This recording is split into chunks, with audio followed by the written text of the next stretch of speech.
श्री ओम नमः सिद्धेभ्यः। जय श्री महावीराय नमः। जय श्री परम्पराचार्य गुरुवे नमः। जय श्री उमा स्वामी गुरुवे नमः। जय श्री शांति सागर गुरुवे नमः। जय श्री विद्यानंद गुरुवे नमः। मोक्षमार्गस्य नेतारं भेत्तारं कर्मभूभृतां ज्ञातारं विश्वतत्त्वानां वन्दे तद्गुणलब्धये। मङ्गलं भगवान् वीरो मङ्गलं गौतमो गणे मङ्गलं कुन्दकुन्दार्यो जैनधर्मोऽस्तु मङ्गलम्। तत्वार्षुत परम मांगलिक ग्रंथ है। आचार्य कुंद के पट्ट शिष्य आचार्य उमा स्वामी द्वारा यह विक्रम की प्रथम शताब्दी में लिखा गया। सूत्रात्मक इसकी शैली है, संस्कृत इसकी भाषा है, 10 अध्याय विभाजित है, 7 तत्वों का वर्णन है। हम सभी लोग तत्वार सूत्र के 6वें अध्याय को में आश्रव तत्व नाम का अधिकार पढ़ रहे थे और उसमें देख रहे थे कि किस प्रकार से तीर्थंकर प्रगति का आश्रव होता है। 16 प्रकार के कारण बताए गए थे 24 नंबर सूत्र में, जिसमें अपन ने कल अवीक्षण ज्ञान उपयोग के बारे में समझा था। आज जानेंगे अवीक्षण संवेग भावना, जिसके माध्यम से भी हमें तीर्थंकर प्रगति का आश्रय होता है। हम इस भावना को समझें उसके पहले बोर्ड के माध्यम से यह जो सूत्र है इसका अवलोकन करते हैं, फिर आगे इसको समझते हैं। ये 6वें अध्याय का 24वां नंबर सूत्र है। यहाँ संधि विच्छेद करके आपको समझा रहे हैं। दर्शन विशुद्धि, विनय संपन्नता, शील व्रतेषु अनतिचारः, अवीक्षण ज्ञानोपयोग, संवेगौ, शक्तितः त्याग, तपसी, साधु समाधि, वैयावृत्तकरणम, अर्हत आचार, बहुश्रुत प्रवचन, भक्ति, आवश्यक अपरिहाणी, मार्ग प्रभावना, प्रवचन वसलत्वम इति तीर्थकरत्वस्य। ये सब तीर्थंकर प्रगति के आश्रय के कारण हैं। अपन ने दर्शन विशुद्धि, विनय संपन्नता, शील व्रतेषु अनतिचार, अवीक्षण ज्ञान उपयोग यहाँ तक समझ लिया था। अब अवीक्षण जो शब्द है ये संवेग के साथ भी लगाएंगे। तो अवीक्षण संवेग भावना किसे कहते हैं, तो इसके बारे में समझते हैं। अवीक्षण मतलब होता है नित्य निरंतर। संवेग मतलब संसार के दुखों से भयभीत रहना। नित्य ही हमेशा ही संसार के जो दुख हैं उनका हमारे लिए भय जरूर रहना चाहिए। यदि भय नहीं रहेगा तो हम जो हैं दुखों को छोड़ नहीं सकते। दुखों को छोड़ने के लिए हमें नित्य ही निरंतर चिंतन करना चाहिए। किस किस प्रकार से संसार में दुख मिलते हैं। कभी इष्ट वियोग का दुख मिलता है, कभी अनिष्ट संयोग का दुख मिलता है, कभी पीड़ा चिंतन का दुख मिलता है, कभी आगामी सुखों की भावनाएं निदान स्वरूप हमें जो है दुख मिलता है, कभी शारीरिक दुख मिलता है, कभी मानसिक दुख मिलता है, कभी वाचनिक दुख मिलता है। तो इस प्रकार से कितने प्रकार के दुख हैं। कुटुंब संबंधी दुख, परिवार संबंधी दुख है, धन दौलत संबंधी दुख है, प्रसिद्धि संबंधी दुख है, पद संबंधी दुख है। इतने बहुत ज़्यादा दुखों की लाइन लगी हुई है। चिंताएं इतनी भरी हुई हैं कि हम उन दुखों से कैसे निकलें। जब तक हमें ये भावना नहीं आएगी इन समस्त दुखों से हमें अलग होना है और नहीं होंगे तो हमें कभी भी दुख दूर नहीं होंगे। तो इस प्रकार से शारीरिक मानसिक अनेक प्रकार के जितने भी दुख हैं उनका चिंतन करना चाहिए। देखो कभी मैं पद की भावना रखता हूँ और पद नहीं मिलता है तो मैं कितना दुखी रहता हूँ, कितना परेशान रहता हूँ, कितना बेचैन रहता हूँ। मैं बहुत कुछ करता हूँ पर मेरी उसमें भावना प्रसिद्धि की रहती है, तो मुझे प्रसिद्धि नहीं मिलती है, यश नहीं मिलता है, ख्याति नहीं मिलती है, लाभ नहीं मिलता है, तो मेरे मानसिक कितना तनाव रहता है। तो मुझे इन दुखों को दूर करना है, इन दुखों से निवृत्त होना है। और जो व्यक्ति इस प्रकार के करते हैं तो वो कितने भी दुखी रहते हैं, ये भी अनुभव देखना है। हमारा अनुभव तो है ही है, कभी कभी दूसरे का अनुभव भी हमारे लिए जो है एक अच्छा इंसान बनने में कारण बन जाता है।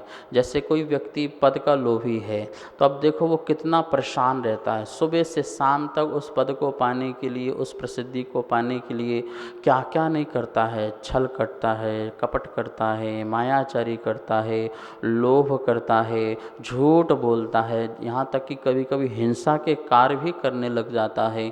तो एक वस्तु को पाने के लिए व्यक्ति कितना दुखी है। तो वो दूसरे के अनुभव देखो कि एक व्यक्ति जैसे मकान चाहता है कि मेरा मकान हो जाए, तो उसको मकान बनाने के लिए अपना पूरा जीवन दांव में लगा देता है, सुबह से शाम तक मेहनत, परिश्रम, श्रम में लगा रहता है और न जाने कितने प्रकार के लोगों की बातें भी सुनता है और क्या क्या नहीं होता उसके जीवन में, ठीक है ना। फिर उसके पास कोई चीज़ मिलती है पर उसको सुख नहीं मिलता। जिन व्यक्ति के पास मकान हो गए हैं तो क्या उनको सुख मिल गया? सुख मिल जाता तो अच्छी बात थी, लेकिन वो भी नहीं मिला, वो और दुख का कारण हो गया। अब अपना स्वयं का मकान हो गया तो कुछ होता है तो बड़ा दर्द होता है, बड़ा दुख होता है। अपने मकान के लेंटर का यदि पानी गिरने लग जाए तो दुख होगा, नल खराब हो जाए तो दुख होगा, फर्श टूट जाए तो दुख होगा। तो अपनी वस्तु जब टूटेगी, फूटेगी, मिट्टी नुकसान होगा तो उसमें और ज़्यादा पीड़ा होगी। तो ये सब पीड़ाएं जो हैं मेरे लिए दुर्गति के कारण हैं। ऐसे बार बार चिंतन करना कि मैं परिग्रह, परिवार, पैसा, पद, प्रसिद्धि, इन सब से मुक्त हो जाऊं। मुक्त होना है, ऐसा निरंतर जिसके मन में चिंतन चलता है उसको अवीक्षण संवेग भावना कहते हैं। अब देखिए, ये अवीक्षण संवेग भावना कौन करेगा? सच्चा धर्मात्मा ही करेगा, सम्यक दृष्टि ही करेगा। मिथ्या दृष्टि क्यों करेगा? क्योंकि मिथ्या दृष्टि के तो अनंत इच्छाएं हैं, वो तो अनंत इच्छाओं को प्राप्त करने के लिए भाग रहा है, दुख जानते हुए भी दुखों में लगा हुआ है। एक महिला मेरे पास आई और उसने कहा कि महाराज मैं बहुत दुखी हूँ। बोले किस भाव से दुख हो? बोले कि मैं घर को लेके दुखी हूँ। तो मैंने ठीक है, तुम्हारा समाधान कर देता हूँ, आज से तुम घर को छोड़ दो, मेरे पास रहो, यहीं पे रहना है तुमको, तुम्हारे दुख का समाधान हो गया। तुम घर छोड़ दिया, अब तुम्हें कोई किसी प्रकार का न बच्चों का झंझट, न परिवार का झंझट, न घर का झंझट। अब तुम्हें आराम से यहाँ दाल रोटी सब्जी मिलेगी, खाना पीना, जाप करना, स्वाध्याय करना, ध्यान करना। नहीं नहीं महाराज ये नहीं हो पाएगा। अरे क्यों नहीं हो पाएगा भाई?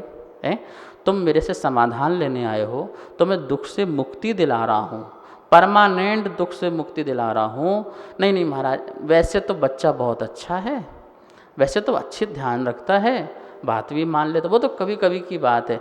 हम दुख से निकलना ही नहीं चाहते। सच बात तो है कि हम दुख से ही नहीं निकलना चाहते। हम कहते हैं कि हम दुखी हैं, लेकिन जब कोई दुख का समाधान लेके आता है कि आपको सुख मिलेगा, मैं ऐसे देना चाह रहा हूँ, तो वो कहता है कि नहीं नहीं, वैसे हम यहीं रह लेंगे, अब इसी के बीच में हम मरेंगे मिटेंगे, जो भी होगा, अब जन्म लिया है तो अर्थ भी यहीं से जाएगी, बस क्या है तुम्हारे पास? तो ये सम्यक दृष्टि भावना भा सकता, मिथ्या दृष्टि नहीं भा सकता। मिथ्या दृष्टि तो उसी में ही रचा पचा रहना चाहता है, मक्खियों की तरह वहीं पर भिनभिनाना रहना चाहता है, वो वहाँ से निकलना ही नहीं चाहता। उसकी स्थिति बिल्कुल उस सुअर की तरह है जिसके लिए अच्छा रास्ता, अच्छी जगह भी बता दी जाए तब भी वो नाली में ही रहना चाहता है। वो नाली को ही एयर कंडीशन अपना हाउस समझता है कि ये है तो सबसे बड़ा सुख है और ये नहीं है तो कोई सुख है नहीं है। उसको स्वर्ग का सुख भी सामने रख दो ना तो वो उसे पसंद नहीं आएगा। ला के रखना उसको कभी अच्छे एयर कंडीशन कमरे में, भाग जाएगा वो, उसको पसंद ही नहीं आएगा। कहाँ भागेगा? वो सीधे नाली में जाएगा। इसका मतलब क्या है कि कोई व्यक्ति दुख से निकलना नहीं चाहता। आचार्य भगवान कहते हैं यह जीव जिस पर्याय में जाता है उस पर्याय में रम जाता है, बस इसका यही कारण दुख का कारण है। वो उस पर्याय को श्रेष्ठ पर्याय मानने लगता है, उसी पर्याय को सब कुछ अपना मानने लग जाता है और इसके कारण उसमें मिलने वाले जितने भी उसको संकट हैं, परेशानी हैं, दुख हैं, आशाता हैं, उनको झेलता रहता है बस। पर यहाँ पर क्या कह रहे हैं, नहीं, अवीक्ष संवेग भावना, निरंतर संसार के दुख जो हैं भयभीत देने वाले हैं, भय देने वाले हैं, और उन भयों से मुझे मुक्त होना है, मुझे इस दुख से भी मुक्त होना है, इस जिम्मेवारी से भी मुक्त होना है, अब इस कर्तव्य से भी मुझे मुक्त होना है, अपने आप में जीना है, एकत्व भावना में जीना है। मैं पर से मुक्त होकर के अपने आप में जीना चाहता हूँ। आप अकेला अवतरे, मरे अकेला हो, ऐसी मंगल भावना रखना है कि मैं संसार में अनंत काल से, अनादि काल से ये अकेला ही यात्रा कर रहा हूँ और आगे भी अनंत काल तक यात्रा करूँगा, लेकिन यहाँ पर आकर के मैंने सबका सहारा लेकर के दुखी हो गया, वहाँ दुखी हो गया। तो इस प्रकार से संसार, शरीर और भोग, संसार से डरना, शरीर से, ये शरीर सुखमय नहीं है, संसार सुखमय नहीं है, शरीर सुखमय नहीं है, और भोग की जितनी भी सामग्री है वो सुखमय नहीं है। तीनों ही इनका अंततः दुख ही है। संसार सुख नहीं दे सकता, देता तो चारों गति से निकल करके कोई जीव मोक्ष के लिए प्रयाण नहीं करता। इसका मतलब संसार दुख नहीं देता है, सुख नहीं देता है। शरीर कभी भी तुम्हें सुख नहीं दे सकता, कितना भी कुछ कर लो, इसको खिलाओ पिलाओ, उपचार कराओ, अनेक प्रकार के कार्य करो, लेकिन सुख नहीं दे सकता। मैं ये नहीं कह रहा कि आप इसको ध्यान नहीं रखो, मैं ये कहना चाह रहा हूँ कहीं इससे इतना ज़्यादा लगाव नहीं कर लेना कि तुम इसके बिना अपना जीवन भी ना जी सको। तो शरीर भी आपको सुख नहीं दे सकता, और भोग की जितनी भी सामग्रियाँ हैं, जितने भी आपके भोग उपभोग हैं, मकान है, दुकान है, अस्त्र वस्त्र, जो भी सामान वस्तुएं हैं, ये सभी जो हैं हमें सुख नहीं दे सकते। देते तो चक्रवर्ती को महासुखी होना चाहिए, देते तो तीर्थंकर को महाराज काल में जो है कितनी सामग्री स्वर्गों से आ रही है, देवी देवता लोग लाइन से लेकर के खड़े हुए हैं, भोजन वस्त्र सामग्री, और घरों को मकानों को इतना सुंदर सुंदर बना करके, जहाँ पर पन्ना माणिक हीरे मोती तोरण द्वार की तरह ऐसे पड़े हुए, बिखरे पड़े हुए हैं, रत्नों की वर्षा हो रही, लेकिन कुछ भी नहीं। उन्हें पता नहीं ये सब जो है सुख नहीं दे सकता। क्यों? जितनी आकुलता की वस्तु होंगी वो सुख नहीं दे सकती हैं। निराकुलता की वस्तु एक मेरी आत्मा है, इसके अलावा सब आकुलतावान हैं, चाहे शरीर हो, संसार हो, और चाहे भोग हो। इस प्रकार से बार बार जो चिंतन किया जाता है, इसका नाम है अवीक्षण संवेग भावना। नमोस्तु आचार्य श्री। आचार्य श्री, जैसे अभी आपने कहा अभिक्षण संवेगो, यानी कि शरीर सुख और जो संसार है इससे हमें दुख मिलता है, तो हमें इनसे दूर रहना चाहिए, हमें इनसे भयभीत रहना चाहिए। लेकिन मेरा प्रश्न ये है, अगर हम भयभीत रहकर धर्म करते हैं तो क्या उस धर्म से हमें मुक्ति मिलेगी? हमें धर्म निर्भय करना चाहिए या भय सहित करना चाहिए आचार्य श्री? धर्म तो निश्चित ही अभय रूप है, निर्भय रूप है। भय सहित कभी धर्म नहीं होता है। भय दिखा करके न कभी धर्म किया जा सकता है और ना कभी होता है, और यदि किया जाता है और होता है तो वो धर्म नहीं, वो अधर्म ही होगा। कभी किसी पर भय से धर्म को थोपा नहीं जा सकता। संवेग भावना तो सत्य का ज्ञान करा रही है, सत्य से परिचय करा रही है कि जिसे तुम सुख समझते हो वो सुख नहीं है, वो दुख ही हैं, यह बताना चाह रहे हैं। तुम्हें मकान मिल गया तो तुम मकान में ये मत समझो कि सुख है, वो दुख रूप ही है, क्योंकि आकुलता तो दे ही रहा है ना। तो तुम्हें आकुलता से रहित होने के लिए उसे दुख रूप मानोगे। देखो, किसी वस्तु को यदि सुख रूप मान लोगे उससे मुक्त कभी नहीं हो पाओगे, क्योंकि तुम्हारे अंदर वो भ्रम बैठ गया। तो संवेग भावना उस भ्रम का निवारण कर रहा है। क्या कर रहा है? जो भ्रम अंदर बैठा हुआ है, जैसे रसगुल्ले खाने से मुझे सुख मिलता है, ऐसा मेरा भ्रम बैठ गया। ये रसगुल्ले से सुख मिलता है तो डायबिटीज़ वाले को सुख मिलना चाहिए, शुगर वाले को भी मिलना चाहिए। पर एक रसगुल्ला क्यों, शाम तक खाते रहो, ज़िंदगी भर खाते रहो, कंटिन्यू खाओ, सुख मिलना चाहिए। 3-4 खाने के बाद तुम क्या हो जाओगे? दुखी हो जाओगे, अब छोड़ो हमें नहीं खाना, बोर हो जाओगे, क्या हो गया फिर? अरे जो चीज़ सुख दे रही है तो परमानेंट सुख देना फिर। तो इसका मतलब सुख नहीं है, तुम्हारी कल्पना में सुख है, तुम्हारे राग में सुख है, तुम्हारे द्वेष में दुख है। तो ये बात संवेग भावना जो है वो सत्य से परिचय करा रही है कि हकीकत में संसार शरीर भोग जो हैं वो सुख रूप नहीं हैं, जो हैं वो सुखरूप सुखाभास है। मृग मरीचिका जैसे है कि दूर से रेत चमकती है जैसे जल हो, लेकिन पास में जाने के बाद क्या होता है, वो रेत ही मिलती है, जल नहीं मिलता है। तो इस बात को समझना। संवेग भावना जीव को निर्भय बनाती है, भय रहित करती है, सत्य का सत्यापन करती है, वह हकीकत से परिचय कराती है कि जिसमें हम भ्रमित हो रहे हैं सच में वो भ्रम जाल है, वो इंद्र जाल है।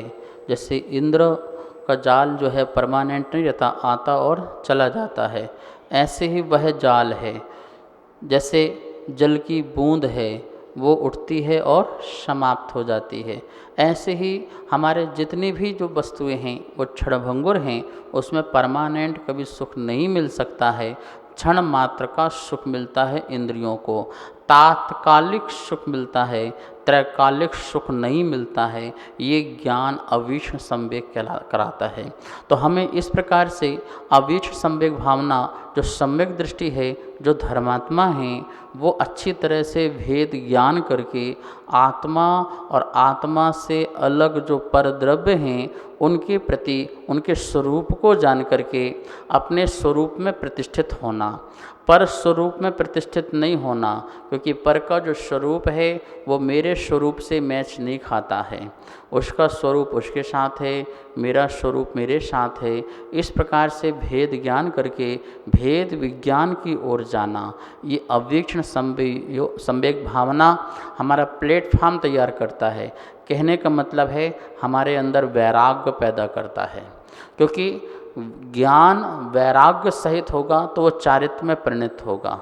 यदि ज्ञान वैराग्य सहित नहीं है तो वो मात्र शास्त्र ज्ञान है।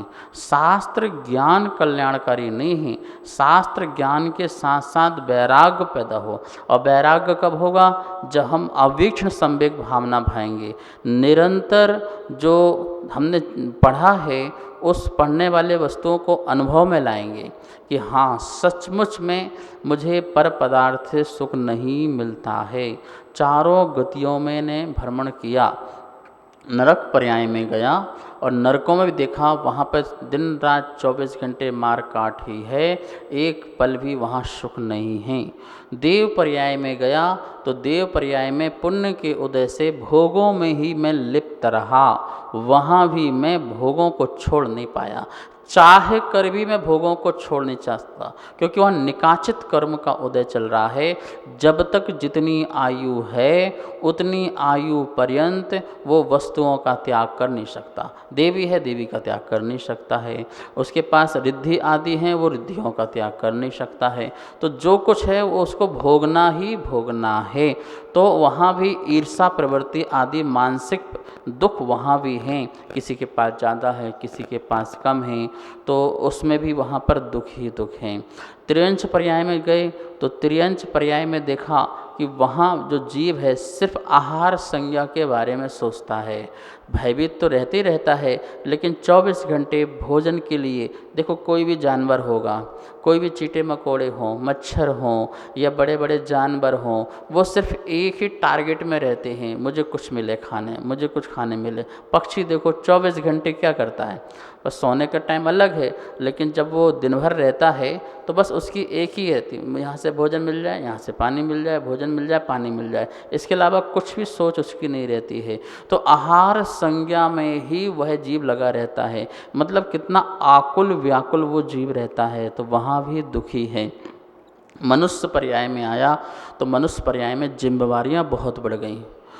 त्रियंच में नहीं रहीं इतनी जिम्मेवारियाँ, नरक में नहीं रहीं, क्योंकि त्रियंच में परिवारवाद नहीं है, नरक में परिवारवाद नहीं, क्योंकि वो नपुंसक पर्याय हैं सब, और देवों में परिवारवाद नहीं, क्योंकि बच्चे आदि होना नहीं है। तो ये मनुष्य पर्याय में क्या है, यहाँ पिता भी हैं, माता भी हैं, चाचा भी हैं, दादा भी हैं, बच्चे भी हैं। मकड़ी का जाल है पूरा, ऐसा मकड़ी का जाल बना रखा है घना कि वह मकड़ी जो है लास्ट में उसी जाल के अंदर ही फंस करके मर जाता है। वह मनुष्य पर्याय में आकर भी उस परिवारों के बीच में रहता हुआ, टेंशन में, डिप्रेशन में रहता हुआ, एक दूसरे का मेंटेनेंस करता हुआ, कभी व्यवहार का मेंटेनेंस करता है, कभी सोसाइटी में रहने का मेंटेनेंस करता है, और कभी क्या बोलते कि अपने धन दौलत आदि का सबको एक साथ लेके चलता है और हमेशा परेशान रहता है। जैसे वो सोसाइटी में रह रहा है तो खान पीन रहन सहन वो उसको देखता रहता है, कहीं गड़बड़ ना हो जाए, कहीं कुछ को बोल ना दें।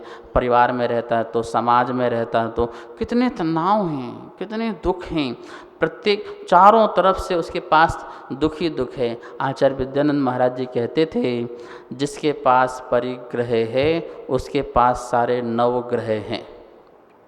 जितने भी ग्रह हैं, मतलब ग्रह मतलब जितने भी दुख हैं, वो सारे के सारे दुख किसके पास हैं, जिसके पास परिग्रह है। क्योंकि परिग्रह उसका नाम ही है, परिग्रह, जिसने ग्रह को चारों तरफ से अपने लिए लगा रखा है। परिवार, परिवार, वार मतलब क्या होता है इंग्लिश में, वर्ल्ड वार, युद्ध, ठीक है ना। तो परि मतलब चारों तरफ से, परि का मतलब होता है चारों, जब परिक्रमा, परिक्रमा बोलते हैं ना, तो चारों तरफ से क्रम से घूमना, इसका नाम क्या है, परिक्रमा। ऐसे परिवार, जहाँ से चारों तरफ से वार होते हैं, कोई कुछ सुनाता है, कोई कुछ बोल देता है, कोई कुछ कह देता है, परिवार में, चाचा में, ताता में, ताऊ में, किसी में भी कोई कुछ भी कह देता, तो कितना मानसिक तनाव रहता है। तो मनुष्य पर्याय में आकर के भी बहुत दुख रहा, और मान कसाय जो है उस व्यक्ति को जीने नहीं देती है। नमोस्तोचर श्री, अगर मिथ्या दृष्टि जीव अभीक्ष संवेग भावना भाए तो क्या उसका कल्याण हो सकता है क्या? जिसकी दृष्टि, जिसकी विचार, जिसकी बुद्धि मिथ्या है उसका नाम है मिथ्या दृष्टि। जिसकी धारणा गलत बैठी हुई है वस्तु स्वरूप के प्रति, वो जो व्यक्ति है वो दुखों से भाग तो सकता है, संसार शरीर भोगों से भाग करके विरक्त तो हो सकता है, लेकिन उसका कल्याण, आत्म कल्याण जैसे मोक्ष प्राप्ति आदि नहीं हो सकता है। क्योंकि वह भद्र परिणामी बनकर के, मिथ्या दृष्टि भद्र परिणामी बनकर के साधु आदि भी बन जाते हैं, तपस्वी भी बन जाते हैं, कठोर साधनाएं भी करते हैं, वो भी भोगों से विरक्त हो जाते हैं, घर का त्याग करके वो भी आश्रमवासी या हिमालय आदि में रहते हैं, पहाड़ों में रहते हैं। लेकिन इन सब से विरक्त हो जाने के बाद भी उनकी जो धारणा है परमात्मा के स्वरूप के प्रति, आत्मा के स्वरूप के प्रति, शरीर के स्वरूप के प्रति, वो धारणाएं जो हैं सही ना होने के कारण एक प्रकार की जो आकुलता है वो दूर नहीं होती है। इसलिए उनका आत्मकल्याण नहीं हो सकता। हाँ, उनकी इस साधना से संसार संबंधी जो सुख हैं, पुण्य का बंध है, वो हो सकता है, देव पर्याय आदि को प्राप्त भी हो सकते हैं। लेकिन यदि कहो कि ऐसे जीव का कल्याण हो जाए, कल्याण का मतलब क्या है, कल्याणक, कल्याण का मतलब क्या है, 5 कल्याणक ना हो तो ज्ञान कल्याणक, मोक्ष कल्याणक तो हो, पर वो कल्याणक नहीं हो सकता है। इसलिए मिथ्या दृष्टि जीव की ऐसी जो भावना भी बनी है, वो परंपरा से बाद में जाकर के उसको पुण्य मिले, फिर देशना लब्धि मिले, फिर सम्यक दृष्टि बन जाए। हम ये नहीं कह रहे कि बिल्कुल व्यर्थ ही चला गया उसका, कभी न कभी किसी न किसी काल में उसका वो काम आकर के सम्यक दृष्टि बन के अपना कल्याण कर सकता है। लेकिन उस भाव में, उसी चीज़ से उसका कल्याण संभव नहीं है, क्योंकि उसको भ्रम जो है वो दूर करना ही पड़ेगा। उसने संसार शरीर भोगों को छोड़ा है, तो क्यों छोड़ा है, किस लिए छोड़ा है, किस भाव से छोड़ा है।